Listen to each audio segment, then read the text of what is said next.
Good to this back for another episode, and we got a special topic today. One that is very important to both of us, and it is about mental health. It's a very serious topic, so hopefully today you guys get a lot out of this particular episode. But we're talking about mental health and mental illness, so very important. I don't know to really start, other than maybe like just giving an example of some of the things I've done and been through in my life. Hopefully, try not to get too emotional and ball out and cry and stuff like that on the podcast. But if I do, just know I'm being genuinely myself. So, mental health, again, very important to me. I've gone through a few things in my life. I've been through a few tragedies, and I'm actually pretty proud of myself for the way I handled those tragedies. And even today, I'm still experiencing different things and going through different emotions in my life. And because of my support system that I actually currently have, including my lovely sister, of course, I'm able to keep my emotions in check and get through the day the best way that I can. So, just to start out the episode, I just give you guys an example of my mental state and mental health currently going on in my life. Like, there's some days where I actually be down. I be depressed. I don't be normal, and not being normal is okay. It's okay not to be okay sometimes. And probably to get the most clearest example of that is probably, I don't know, what, week or two ago? No, not like a week, probably like a month ago when I Yep. was live streaming, and it was just one of those days. It was a day that I just was not really feeling my best and going through something emotionally, going through some depression based on the tragedy that I experienced probably about 7 or 8 years ago. So my lovely sister had placed a call to me. And obviously, because I was going through my feelings at the time, I didn't really answer the phone call. But I was live streaming at the time. Yeah, you And ignored my phone call. I wouldn't necessarily ignore your phone call. I did look at my phone and then see that, hey, she's calling. But I was also live streaming at the time. And like I said, I was just trying to get through my live stream and get off and go on about my evening. But the way that she came into the live stream, be like, hey, don't do that. We don't do that around here. We pick up phones, we pick up text messages and stuff like that because she kind of knows when I may be going through one of those days or be emotionally a wreck or whatever. So she kind of knows, and she kind of knows where to find me most of the time as well. So either on stream, at the gym, I share my location with her, so she know where I am at all times if I don't pick up or text back. So she came into the stream like, we don't do that. And she kind of like gave me some words of encouragement. She made me smile, she made me laugh, and that was just really what I needed at that point because I was going through it that day. Like, it's okay not to be okay, and like sometimes when I'm going through different things, it's the smallest things that trigger me. Like, if I'm being totally honest with you, if outside the weather is cloudy, is gloomy outside, that's a trigger for me to get sad. Unfortunately, I don't know what it is. I talked to my psychiatrist a lot about it, but that's just one of my triggers that puts me in a bad state of mind, and I get all in my feelings and get all in my head. And you know the best way that I try to handle it is really communicating with my sister and communicating with my support system about how I'm feeling, what I'm going through, and different things like that. And they talk me through it, and they make me laugh and they make me smile. So that particular day, I was going through it, and my sister came to the rescue and blasted me in chat, said a few jokes. So, I cheered up and No. What I said was, I don't care about your little game, your little stream. When I call you, you better pick up the phone.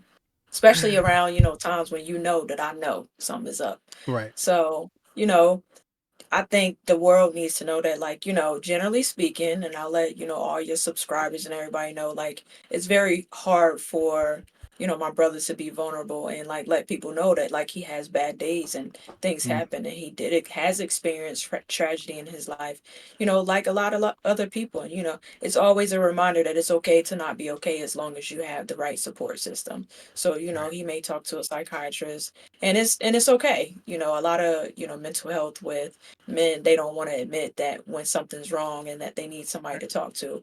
But men and women alike, talk to people. I go through things too, and a part of what I do to get over any type of when I'm in a funk is, number one, you guys may have noticed that we travel a lot. Travel Mm, is my safe space, right? So right. when we travel, I don't have to think about the real world. But at the end of the day, we do have to come back to the real world. And then coming back to the real world, um, I, do therapy every week just to talk about the good things and the bad things that's happening in my life. And therapy is a way that people cope and can talk out, whether their reactions are good versus bad. But I also journal. I journal a lot. So I write a lot of stuff down. And you know how sometimes people say that you can say something and it comes out very rough. So the way to not hurt people's feelings is to write stuff down. And Oh when my you write it god. down, you can kind of like get a lot of stuff out that you had on your chest without having to hurt anybody's feelings or let people in your space because, a lot of times you may not trust enough people to express how you really feel. So if you don't trust anybody, then you go to therapy. You got to have somebody to talk to. You might do other things like go to the gym or things like that. So, I give you a specific scenario. I think I was like angry about something that was happening in my life. And I think Mm. one day I called you, and I think one of the first things you said was, "You talked to your therapist lately?" And I just started laughing because I was like, you know what? That's a good point because I hadn't talked to her that week. So, it's all about knowing when a person needs some type of push or nudge to remind you and bring you back to reality. Right. And to your point where you said that not a lot of people, or especially men, actually are willing to go seek out therapists and talk to somebody and sit on somebody's couch and really get their emotions and feelings out. I think that's very important because I probably was one of those ones before I actually went through my tragedy, but when I started to go through that tragedy, and I actually started to go to see the therapist, like that really opened my eyes to the options and the solutions that a therapist normally can provide and help you get through life and get your emotions in check. So I'm very appreciative of that moment and seeing that going to therapy is really a good thing. And I encourage everybody to really go out and seek out therapy if you're going through something, or if you just really need to just talk to somebody and you don't have nobody to talk to, like that's a no judgment zone. Like I went in there and I just started yapping and talking, and she didn't do no judgment. She just listened. She wanted me to tell her more. She wanted me to be like, but what about this? And I just kept talking and talking and talking. And next thing you know, I felt much better talking it out. Like to a complete Hmm. stranger at that point, because I was kind of afraid to like really go to someone that I knew or someone that knew about the situation, because you just never really know if you can really just be your own yourself to really talk it out. So going through a stranger who really didn't know nothing about the situation or didn't have any background information on me, they just really just gave me their ear. And at that point, that was the best thing that I actually needed. So going to see a therapist was probably one of the best things I ever did. And I definitely encourage everyone, men, especially men, black men, to go out and seek out therapy if you need it. Like go talk it out. It helps. It really does help. And one of the Right, right, ways, yeah, you was talking about how you actually how you do your little therapy sessions and stuff like that, and ways that you try to overcome that. When I was going through my thing, discovering the gym was probably one of the biggest things that helped me continue to get through the emotions that I have, even like today. Like, and I feel like when I was going to the gym, I was surrounded by a bunch of strangers. No, again, nobody knew anything about nothing. I'm just in there being myself. I can go to the gym and cry, and people would think I'm actually sweating. So I use the gym as a way to cope and sit in there and cry my little heart out, and people would think that I'm sweating, and they didn't pass any judgment. Be like, man, he working hard over there, but I'm sitting over there balling the hell out because I'm going through something personal in my life. But they didn't know that, and I can go sit in the sauna and just sweat and sweat and cry and cry. I spent many days, many nights in the sauna just crying it out when I first started going through my thing. But my mental health has got a little bit better going to the gym. I feel better. I look better physically. And that really has helped me out a lot. So discovering the right, gym was amazing. It's an right, amazing way to right, cope with my mental as well. So right. I loved it. So, right, so then there's the gym. But let's talk about something that both you and I kind of hit on, like things that you didn't do in the past or, false conceived notions that you said. So like a lot of people don't think to talk about mental health, um, seek help, but like when I was growing up, a lot of family members, especially older family members, especially in the Black community, they don't really believe in, talking to people. And they was like, oh, such and such, they be all right. But I was in a family where we had to deal with, people with mental illnesses. And I know for me, it hit me pretty much directly. So it was like you're a kid and you're dealing with a family member in your immediate family who has a mental illness, right? So, we've said on the podcast many, many, many times that my grandmother raised me. Well, my Mm, grandmother raised me because my mother has a mental illness, so she wasn't able to raise both me and my sister, right? right. And when people meet my mother, and I think you met her, you would never know, right? You would just never know. So, like for me, like I was in therapy at an early age, but even though my family knew to do that, it wasn't widely talked about in my family. So it was like a little hidden secret, like, this is my dirty little secret in the family. Like, hey, there's somebody in my immediate family that has an illness. We're not going to talk about it, but everyone is aware of it. So I would just say, like, in raising kids, and like I try to, do it with my kid, like try to be cognizant of, you know, the people who you're around and mental Mm, illness, and not joke about it. Because honestly, when you're a kid and you hear people talking about it, it's not funny, but you don't know how to tell people that it's not funny, you know? So like when I was growing up, like, yeah, my family knew about, the different aids to get you help for mental health, but they never openly and widely spoke about it. And I feel like a lot of families don't. right. Yeah, I can't say that I really went through a lot as far as that's concerned. When I was like a little bit younger and stuff like that. I mean, I grew up in a single parent household. I mean, my aunt, she was like, she had a bunch of sisters and stuff like that. So I'm pretty sure she used them as her support system. And when she needed to talk something out or going through a situation, she talked to them and they got through it as much as they could. I just know as an adult, I probably started to really recognize how much therapy really is important and how much maybe mental illness I might have suffered as a kid, either going through mommy issues or daddy issues or different things like that. And I didn't probably really address those issues until I got Hmm. to be an adult and I got to see the therapist and I got to be able to just really just talk it out about how I was feeling. So a lot of those traumas and different things like that I kind of carried on into my adulthood until I figured out that hey, I can go and talk about this to somebody. Like maybe the reason why I went through this situation is because of that childhood trauma that I went through that I didn't necessarily recognize was an issue until I got into an adulthood situation and it played out. Like, you know what, that might have contributed to why I act the way I act or stuff like that. But I just decided, hey, I need to go talk to somebody about it, and then it worked out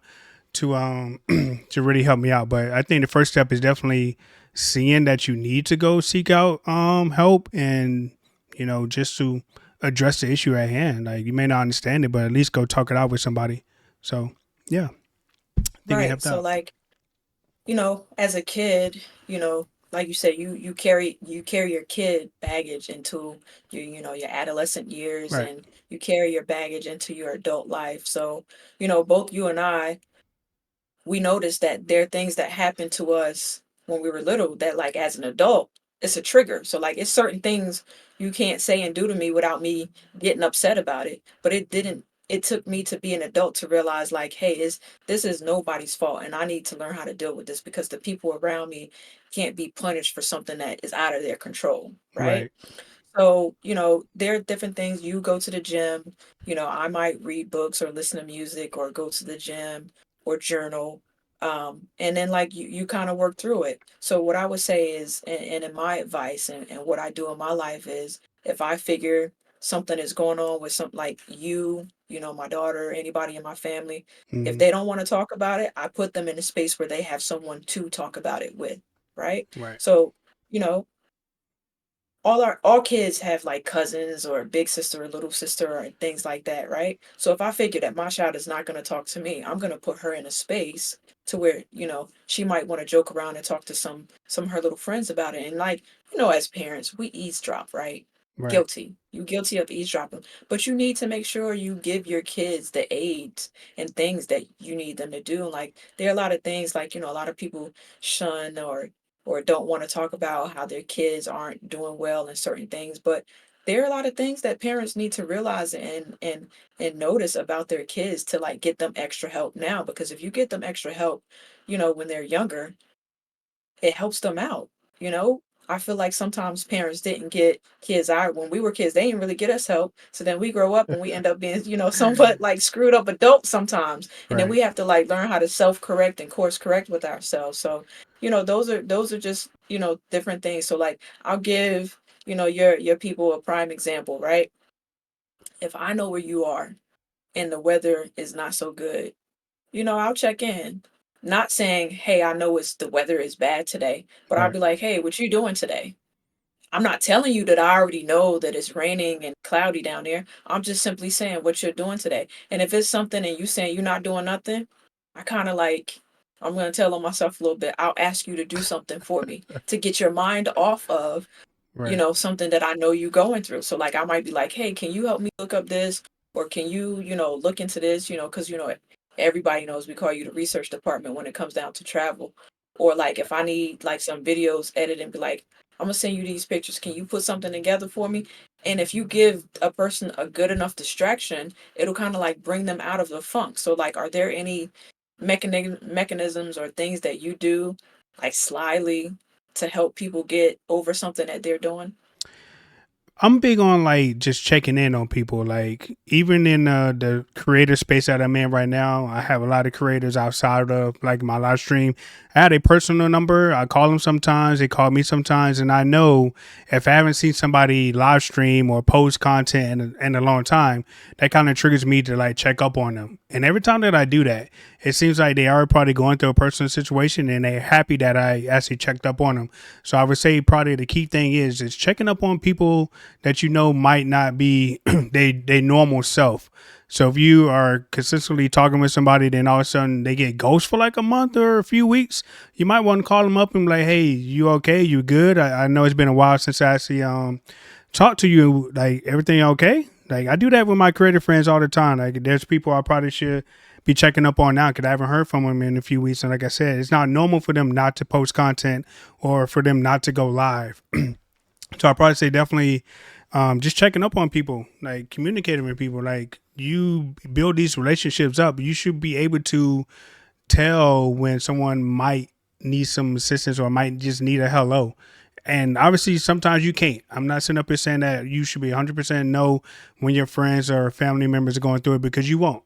But at sometimes you probably do, and you know you should probably just check up on them, send them a text, voice call, email, like, "Hey, how you doing? What's up?" Like, and going back to Right. your point where you said that if you had a daughter and you know your daughter, you couldn't talk to your daughter, you put somebody else in position to talk to her to maybe get whatever you want out of her to explain it. My aunt used to do the same thing to me back in the day. Like I guess like a prime example is I guess maybe I was just being rude or I was just being a bad kid at the time or something like that. And I was just treating her mean or something like You look that. like you was back Like kids. she had someone else talk to me like from the church and they sat down, sat me in a room, be like, "Hey, everything going all right? Like you okay? Like how's everything at home and stuff like that." And it took a while for me to actually catch on to what she was doing. I just kept wondering, like, why is this lady trapping me in this damn room, asking me how am I doing all the damn time? Right. Like, it's because I wasn't opening up to my auntie, but I can open up to this lady.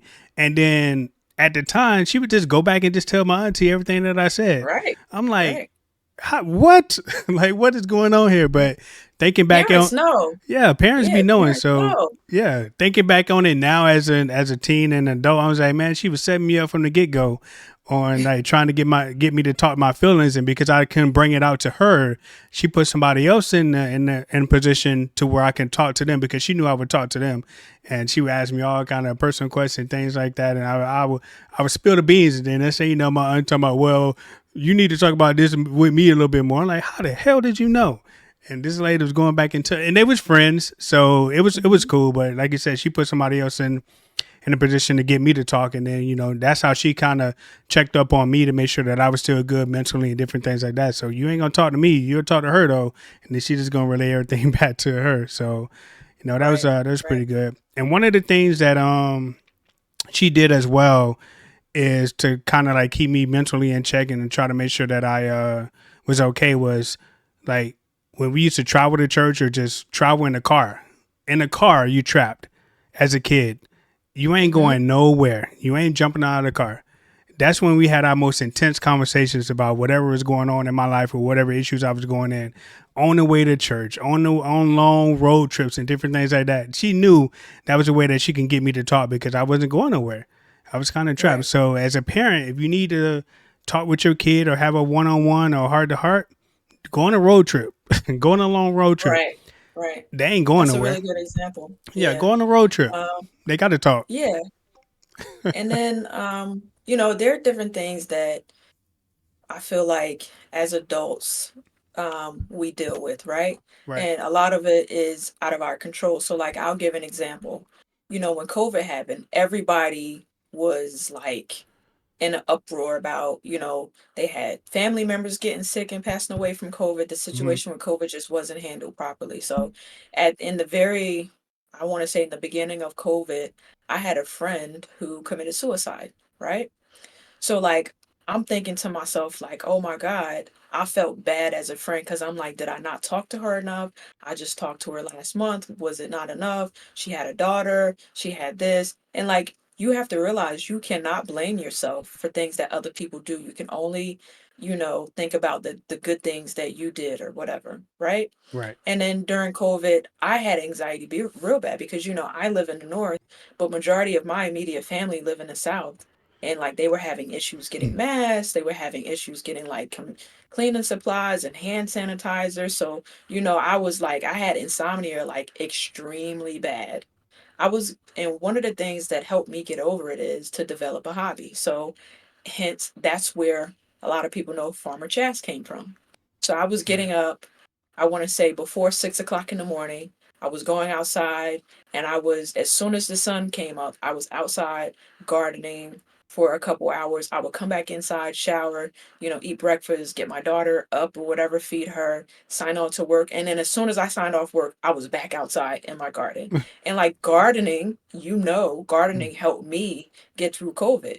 You know, it Right. developed my one of my quote unquote other personalities, which is like farmer Chaz, like going outside and doing things. Like and good things can come out of like mental health checks. Like, you know, now I have a very well established garden. I do a lot of things. And I what I do is I share it with my daughter. So that's one of our bonding activities that came out of something where I was in, I could say, I think it was like almost like a mental crisis. You know, you're sitting down and you can't even think about anything, but your heart start beating like real fast all the Right. time. You got to do something to get yourself out of that mood. And so that's what I chose to do. And you know, with a friend committing suicide and like you keep thinking about it and you're like, all these people are dying, such and such father died, such and such mom has died, Right. such and such mom's in like the hospital and they can't even get in to check on them and you don't know what's going on. It was really bad during COVID. So those are the times that you really have to nail down and make sure that you're like mentally okay. Yeah, and I think the biggest thing is really just having a great support system and being able to talk it out with whomever that person is or whoever, whatever way you can deal with your emotions. That's the best way that you should do it. Like you mentioned in gardening, I mean, I play games, my little games as you like to call it or whatever. But I Right, your little mean, games. I've been playing video games all my life, so coping and playing video games definitely help. But I'd say the biggest attribute is probably just the gym, really. Like that's really helped me out a lot because, like I said, that's my safe space. And you would probably never really see any videos or any content coming out of the gym because I think it's sacred for me. That's a place that I just go and I just mellow out, chill out, lift some weights, cry a little bit, and just do my thing. So I like the gym. I found the gym. Right. So you said something that's very key, and you've said it over and over in this episode, and I'm not really sure that people will pick up on it. But like, just to the audience, it's okay for men to cry because I know a lot of people say that, you know, women, you know, you cry, but you're not soft if you're a male if you cry.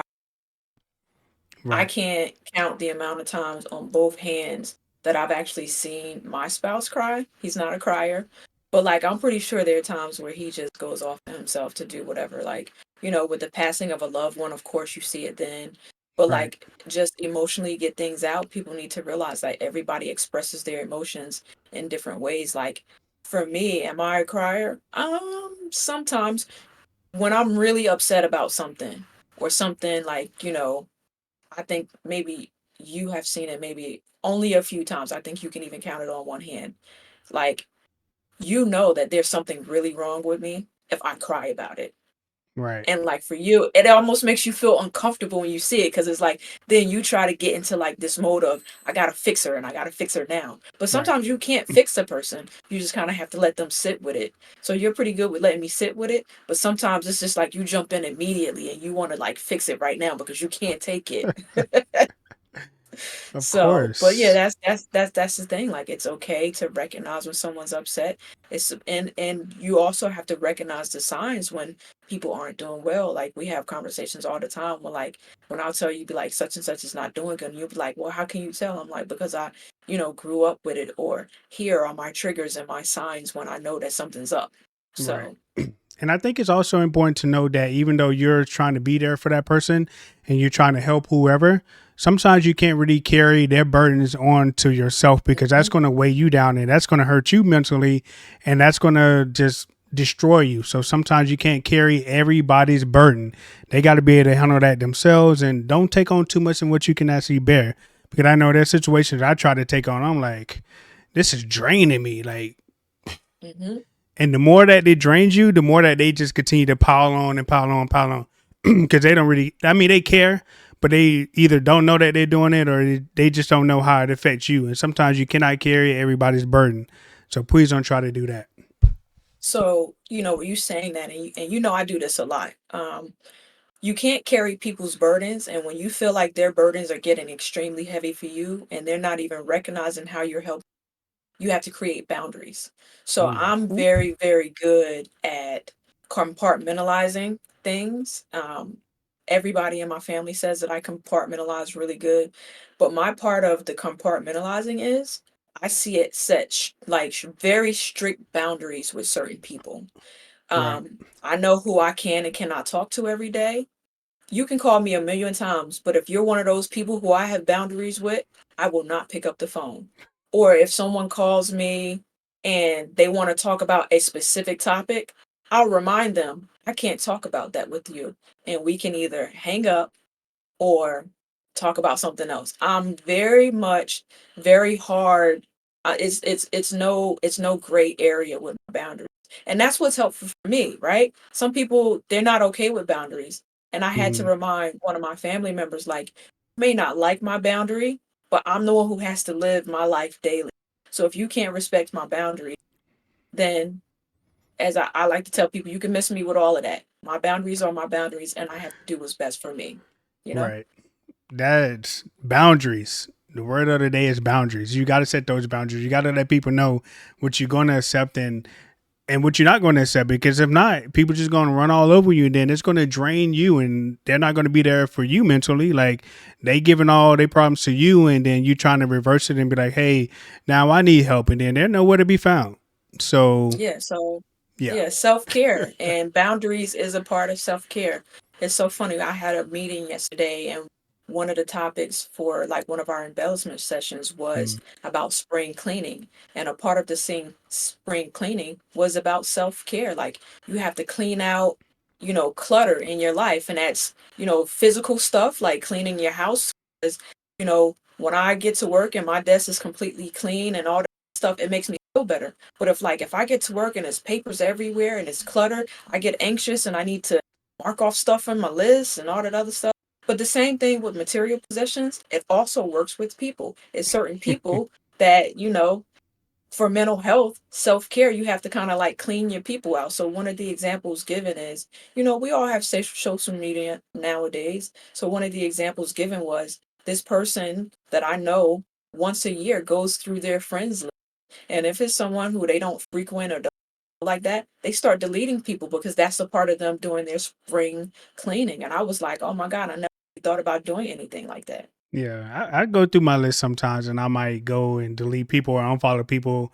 And it's just like with everything else. Sometimes people are in your life for a season, and if they no longer serve that purpose anymore, or they causing unnecessary burdens on you, you need to find a way to remove yourself from those individuals. Like you said, materialistic people. It definitely goes for people. You just got to go through and just Right. delete Clean it them, out. or like get away from them, or slowly just move in a different direction, and that's okay. That is okay if you got to Right. cut ties with people that no longer serves the purpose of you and they're just draining you mentally or they're just not good people to be around anymore. People change and they should Hmm. change. So if at any point that someone changes on you and they no longer are in your positive path or whatever, then you should just turn right and continue to go. Don't look back. Don't look back. Right. And for some people, it's kind of hard to do that when I think I've told you plenty of times, like, I keep my circles pretty small for the most part. So for me as a friend, I'm a pretty loyal friend. I'm almost loyal to my own detriment. But Right. if you're one of my friends that I'm loyal to and you do something to me that is like detrimental, and I can no longer trust you in space, then once I'm done with you, I am completely done with you. Like there's no coming back. And I don't know if that's a good or a bad thing in life. I've been told that like I could respect you because you're so loyal to your friends that like if you make it in my circle, then that means you must really be a good person. Like I've been told I'm a good judge of character. So it's just like if Hmm. you do something to me, then that's it. And it goes back to, like in one of Tyler Perry's Medea plays, how she talks about how some people are leaves and some people are branches and some people are roots in your life. Right. I have a good amount of roots, but those people who are leaves and like branches break and leaves shed and die. And so you really have to really think about that. Like it's a real life lesson in life. And there are different things. So um I'm asking you, are there any tools or anything that you think other than going to the gym and things like that, that you could provide to your audience about mental health or anything like that? Well, I mean, before this episode, I did like a few. I did some research or whatever, but I didn't want to like come up here and throw out numbers and be incorrect and everything like that because I'm not really a mental health expert. I don't have a degree in that field or anything like that. So I just really wanted to come up and share my experience with it and to share what I thought about it, in my opinion, and have people like take it for what it is and maybe apply it to how their life. I mean, apply it to their life the way that it fits. I mean, because according to some statistics, there's a lot of people over like 75, 80, maybe 80% of people deal with mental illness and mental health every single day. And there's a lot of people that need help that don't get help, but they need help. Hmm. Or there's people that get the help that they need and then they're addressing the situation, they're getting a little bit better. But I think mental health kind of falls on deaf ears a lot of the times and people just totally ignore it until it's too late. So if we can do anything on this podcast to make you guys feel that if you need help, go get help. And it's okay not to be okay. It's okay not to be normal. It's okay to cry as a man. Cause I would cry. I'm surprised I ain't cried at all this episode. But I've been on this healing journey for at least 7, 8 years. And I Going swear, on 8 years, going on right? 8 years, and it still hurts as hard today as it did 8 years ago. Like it's so familiar. Like I recall all those events so real today, just like I did 8 years ago. So I'm still on my path to healing, and I've come a long way. I hit some roads, I hit some stumbles, and even today, I still kind of bump and kind of like need some help a little bit. But it's a journey. I mean, they say it gets better with time. It don't, but with the right people in your life supporting you, people you can communicate with on a daily basis, people you can be around, that goes a long way. Self care. Hmm. Other than the gym, I go and travel sometimes. I mean, I know a lot of people probably can't travel, but hey, I go and get my feet done too. I go get a massage every now and then. So that's part of self care. But the biggest self care technique that I actually do is just really just go outside. Go out and breathe the air. Don't be stuck up in the house. If you're a content creator, turn off the stream. Your community ain't going nowhere. Like, go out and treat yourself. Go buy yourself some clothes, which I do quite frequently, Often, quite yes. often, which I got some stuff in my cart now that I need to check out.